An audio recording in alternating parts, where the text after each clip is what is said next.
Amigos todos, tenemos mucha alegría, mucha satisfacción al recibirlos a todos en esta Casa de Estudios Superiores que nos ha acogido en esta nueva iniciativa de seguir compartiendo en torno al proceso de paz en Colombia. Vicerrector de Proyección Social de la Universidad Centroamericana, señor Omar Serrano. Distinguido Viceministro de Cooperación para el Desarrollo, señor Jaime Miranda. Distinguida Embajadora de Chile, excelentísima señora María Inés Ruz. Distinguido Embajador de Colombia, excelentísimo señor Julio Aníbal Reaño. Señores y señoras jefes de misión y otros miembros del cuerpo diplomático. Señoras y señores miembros del Grupo Salvadoreño para la Paz en Colombia. Profesor Alejo Vargas, director del Centro de Pensamiento y Seguimiento al Diálogo de la Paz de la Universidad Nacional de Colombia. Distinguidos invitados especiales, amigos de la prensa. Para la Embajada de Chile es un honor contar con vuestra presencia en la conferencia sobre el proceso de paz en Colombia que dictará el distinguido académico Alejandro Vargas, director del Centro de Pensamiento y Seguimiento al Proceso de Paz, al Diálogo de Paz de la Universidad Nacional de Colombia. La presencia del profesor Vargas en El Salvador se realiza en el marco de las actividades del Grupo Salvadoreño para la Paz en Colombia, iniciativa que promovió en octubre del 2015 el Gobierno de Chile, que colabora como país acompañante del proceso en las negociaciones en La Habana junto a Venezuela. Ahora dejo con ustedes al vicerrector de Proyección Social de la Universidad Centroamericana, José Simeón Cañas, que nos dará unas palabras de bienvenida. Representantes del cuerpo diplomático acreditado en el país, representantes de las instancias del sistema de las Naciones Unidas en El Salvador, compañeros de instituciones académicas y de otras instituciones de nuestro país, estimados funcionarios del gobierno, personalidades de la vida política. Hace 5 lustros, estamos seguros que hoy en día el mayor anhelo del pueblo salvadoreño es la llegada de la paz. Nada hay más apreciado y también nada que se nos esté negando más que la paz en este tiempo.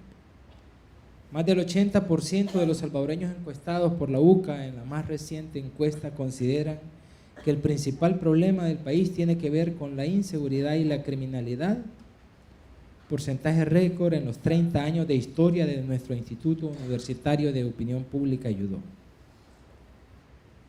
Hace 24 años, cuando se firmó la paz, la mayoría de organizaciones de la sociedad civil, me atrevo a decir que casi todas, supeditamos las agendas particulares al logro de la paz.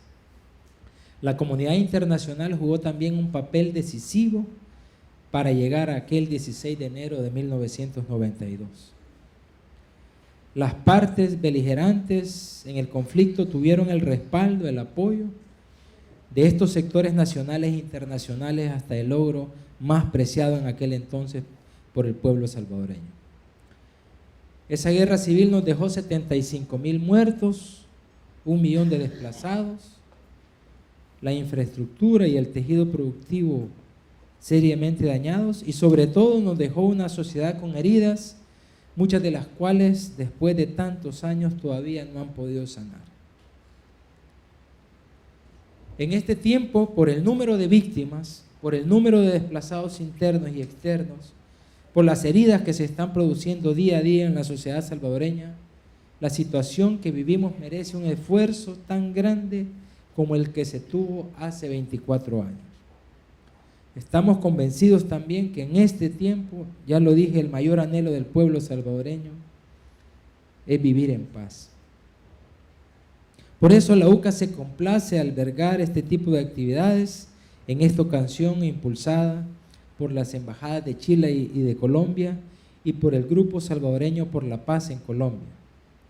También nos alegra sobremanera la presencia de representantes de la comunidad internacional.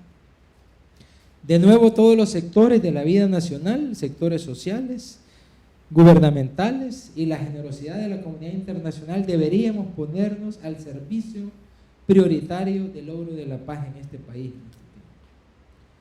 Para la UCA es un gusto poder colaborar en esta actividad porque es parte de nuestro compromiso con el pueblo salvadoreño, Quiero agradecer especialmente a la embajadora de Chile, María Inés Ruz, al embajador de Colombia, señor Julio Riaño, al Grupo Salvadoreño por la Paz en Colombia y por supuesto al doctor Alejo Vargas por la gentileza de venir a compartir su experiencia en el proceso de paz colombiano y enriquecernos con ella. Amigos y amigas, bienvenidos y bienvenidas, y que esta jornada sea de mucho provecho para cada uno y cada una y para el país. Muchas gracias por estar aquí.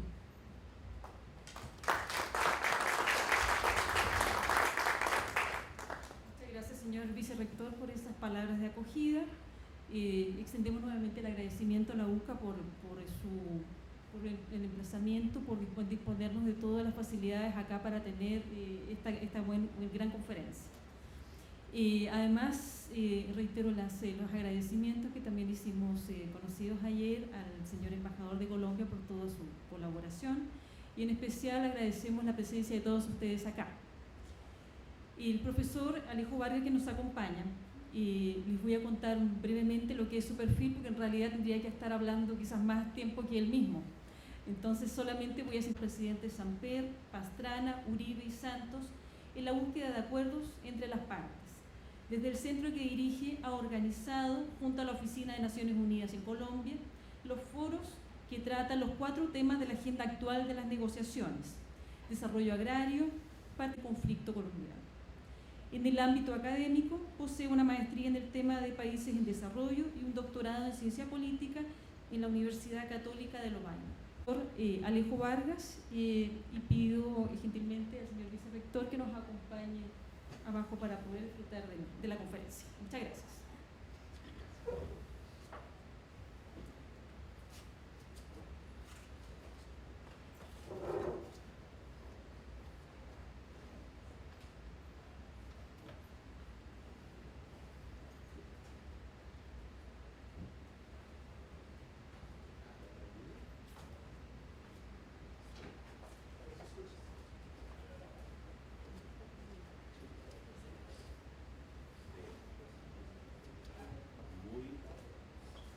Muy buenos días.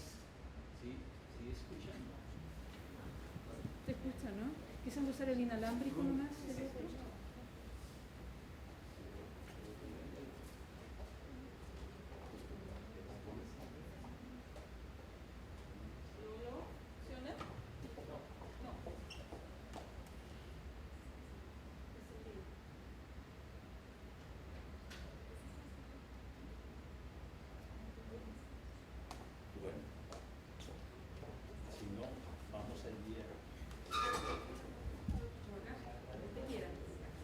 Más cómodo.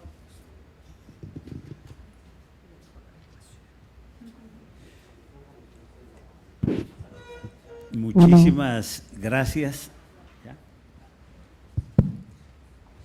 Muchísimas gracias a la señora embajadora de Chile en Salvador, al señor embajador de Colombia, El Salvador, al señor vicecanciller, a los demás embajadores y demás personas que nos acompañan, y por supuesto, sin duda, a esa excelente iniciativa del Grupo de Amigos por la Paz de Colombia.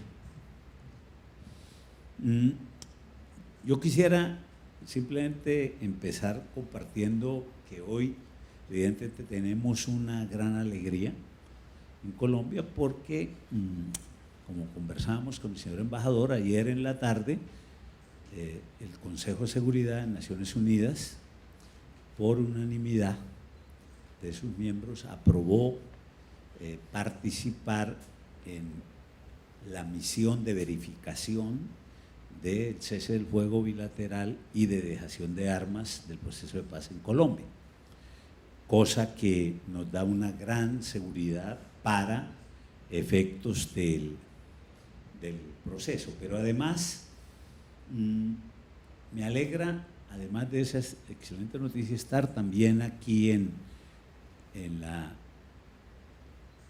UCA, porque obviamente me siento en en mi casa como académico, y porque como conversábamos esta mañana con la embajadora de Chile, este proceso de conversaciones para terminar el conflicto armado colombiano ha permitido que se generen unas iniciativas importantes. Por ejemplo, el año pasado empezamos una iniciativa que la hemos llamado Alianza de Universidades por la Paz, liderada por el Centro de Pensamiento de la Universidad Nacional, pero en la cual son parte activa la Universidad Javeriana de Bogotá, la Universidad de los Andes, la Universidad Externado de Colombia y la Universidad del Rosario, 5 de las más prestigiosas universidades de Colombia, pero que vamos a ampliar también, porque nos lo están pidiendo con razón, las universidades regionales. Pero es muy importante eso, porque eso lo que significa es que la academia, el mundo universitario cada vez está comprometiéndose para ayudar también en este campo de buscar salidas. De hecho, la subcomisión jurídica que construyó el acuerdo de Justicia Especial para la Paz, uno de los miembros de la misma por parte del gobierno fue justamente el rector de la Universidad Externado y es magistrado de la Corte Constitucional, el doctor Juan Carlos Henao, quien ha sido también un gran animador de esta iniciativa de la Alianza de Universidades por la Paz. Todo eso evidentemente nos plantea que se está creando un contexto interesante, positivo, para desde distintas perspectivas contribuir con el esfuerzo del gobierno nacional y de la insurgencia para llegar al fin del conflicto armado. El conflicto armado colombiano, como seguramente muchos sabrán, es probablemente uno de los más largos conflictos que hemos tenido en el mundo y que tenemos, con unas cifras bastante difíciles. Simplemente les digo, en este momento el registro nacional de víctimas tiene 7,5 millones de víctimas en Colombia, registradas oficialmente. Y, ojo, de acuerdo con la ley que estableció dicho registro, el punto de inicio es el 1 de enero de 1985. Es decir, no estamos contando formalmente las víctimas de ahí para atrás. Y de eso es uno de los temas que la mesa va a tener y está ya ocupándose, que sin duda ese tema va a tener que modificarse. Pero esto es simplemente para decirle, hay unas cifras que son realmente abismales, 250,000 muertos casi, alrededor de 25,000 personas secuestradas, etcétera. Es decir, sin duda, todo el horror de este tipo de enfrentamientos fratricidas que vivieron sociedades también como las centroamericanas y particularmente la salvadoreña, y que en su momento lograron sellar acuerdos que dejaron atrás ese conflicto.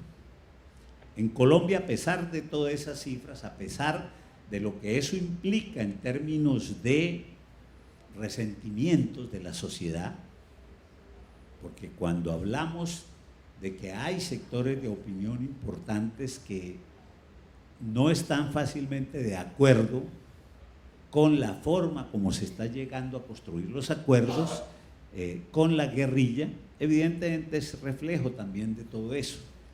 Cuántos deudos de las distintas formas de victimización que ha tenido el conflicto colombiano, que generan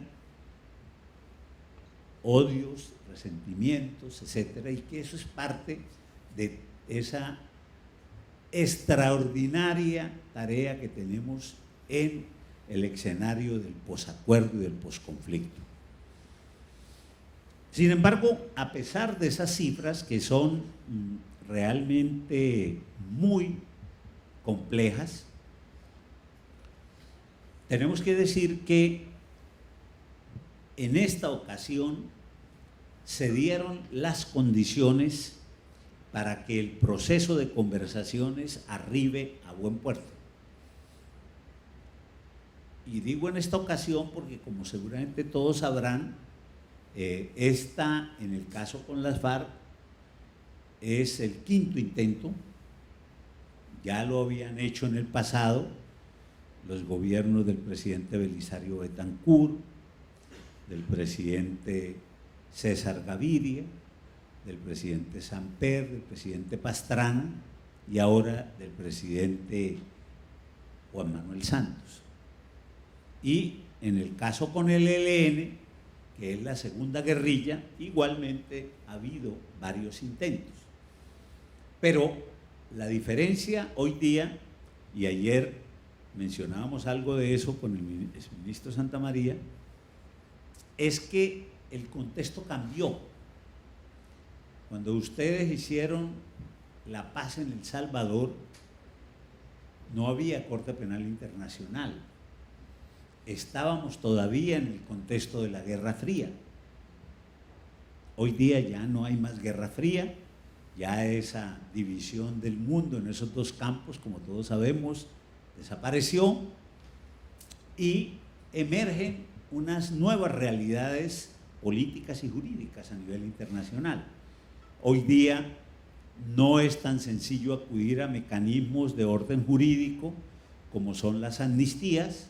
En el pasado se consideraban que estos conflictos desde el punto de vista jurídico-político era la expresión del delito político, que en nuestro Código Penal se expresaba en los delitos de rebelión, sedición y asonada y sus conexos, y que por lo tanto la medida consecuente eran las de indultos o amnistías.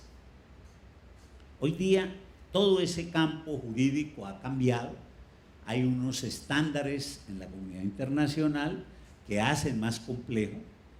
Por eso, uno de los acuerdos más importantes que se construyó por parte de la mesa, con el muy buen apoyo de una subcomisión técnica de juristas, en la cual participaron, además de juristas colombianos, también un jurista español y un jurista norteamericano, fue construir una propuesta de justicia especial para la paz que permita darle un manejo a esa nueva realidad que hoy día no es tan sencilla de resolver, en la medida en que, así como hoy día se consideran que las víctimas están en el centro del conflicto, en la época de las negociaciones de los conflictos centroamericanos eso no era tan importante. Hoy día eso es central. También no era tan fácil manejar en esa época estándares en términos de sanción de determinado tipo de conductas, como lo que comúnmente se conocen como graves crímenes de guerra, violaciones graves a los derechos humanos y al derecho internacional humanitario, etcétera, que hoy día se considera, después de todas las experiencias de tribunales internacionales, particularmente tribunales como los de la antigua Yugoslavia o los tribunales para varios conflictos africanos, establecen como estándares. Entonces, hoy día ese margen de soberanía nacional es mucho más restringido. Si se quiere, ha habido un cierto marchitamiento, como en muchos otros campos todos sabemos. La globalización conlleva esos efectos, así como lo conlleva en otros campos, como en la lucha contra el narcotráfico y en medidas como la extradición, por ejemplo, etcétera. También en el campo de la legislación de los derechos humanos hay estándares cada vez más fuertes. Pero también hay otros elementos pues, muy positivos. Por ejemplo, y ayer hablábamos con la licenciada Nidia, en la época de las negociaciones de ustedes, el tema de género no era un tema relevante. Hoy día eso es impensable que no se tenga en consideración. Y por eso una de las subcomisiones que la Mesa de La Habana creó fue la subcomisión de género, para mirar cómo el enfoque de género atraviesa también los acuerdos. Entonces, hoy día los colombianos estamos tratando de construir una salida a nuestro conflicto en unas condiciones diferentes, aunque en muchos otros aspectos con similitudes de lo que fueron conflictos como el salvadoreño o el guatemalteco, propios de ese periodo de la Guerra Fría. La agenda que acordaron el gobierno colombiano y las FARC en una fase de negociación reservada que duró aproximadamente 6 meses y que se llevó a cabo en La Habana, y que paradójicamente logró mantenerse en discreción, cuando, como decimos en Colombia, si hay algo complicado en Colombia es mantener un secreto. Por poquito se sabe en toda América Latina. Sin embargo, más allá de algunos rumores de que habían acercamientos, de que habían conversaciones, finalmente se logra mantener, realmente se filtra el acuerdo 3 días antes de la fecha en que se dio a conocer. Es decir, eso simplemente logró, fue una aceleración de unos días de la fecha que se dio a conocer.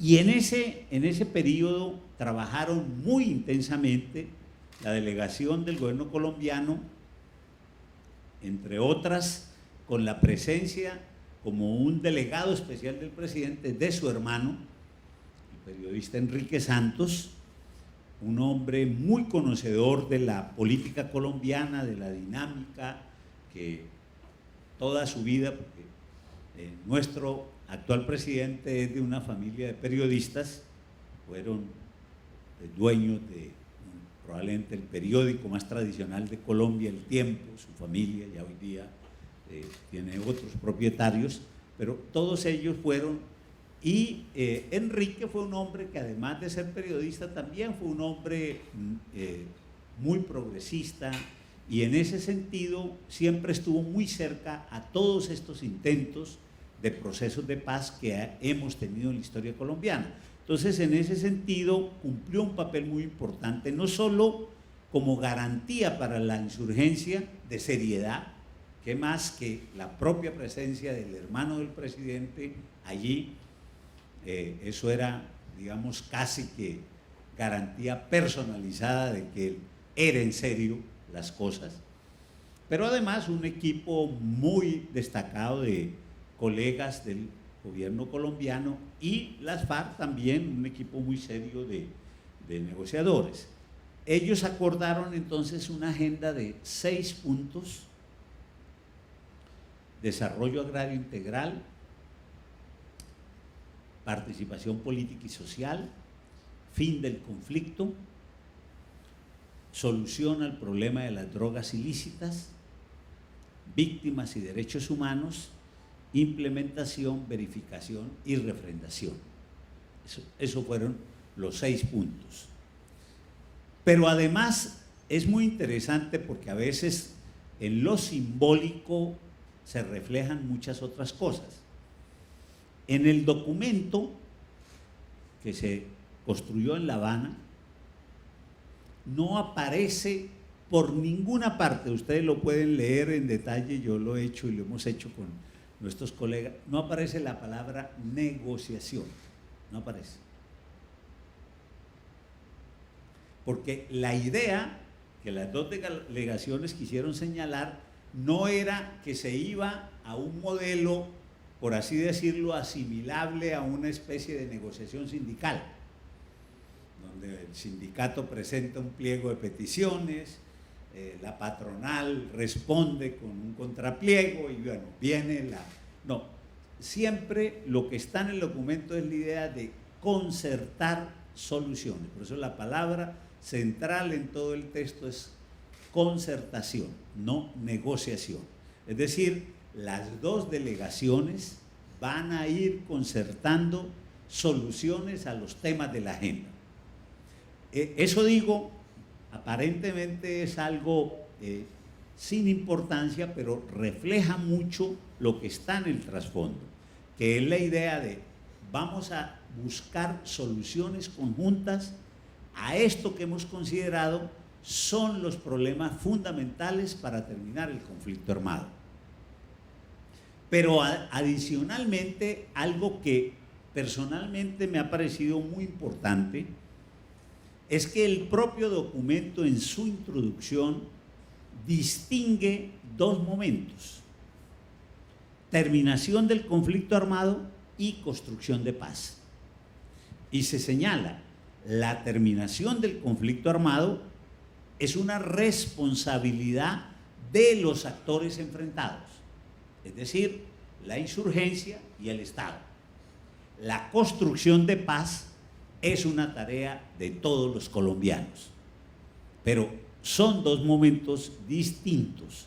Una cosa es terminar el conflicto y otra cosa es construir paz, asimilándola, si se quiere, a lo que este gran colega sueco llamaría paz negativa y paz positiva, en esa muy conocida diferenciación para decir paz negativa es terminación de la violencia, paz positiva es construir una sociedad que intente dar respuesta a las demandas sociales, a una sociedad menos equitativa, más incluyente, etc.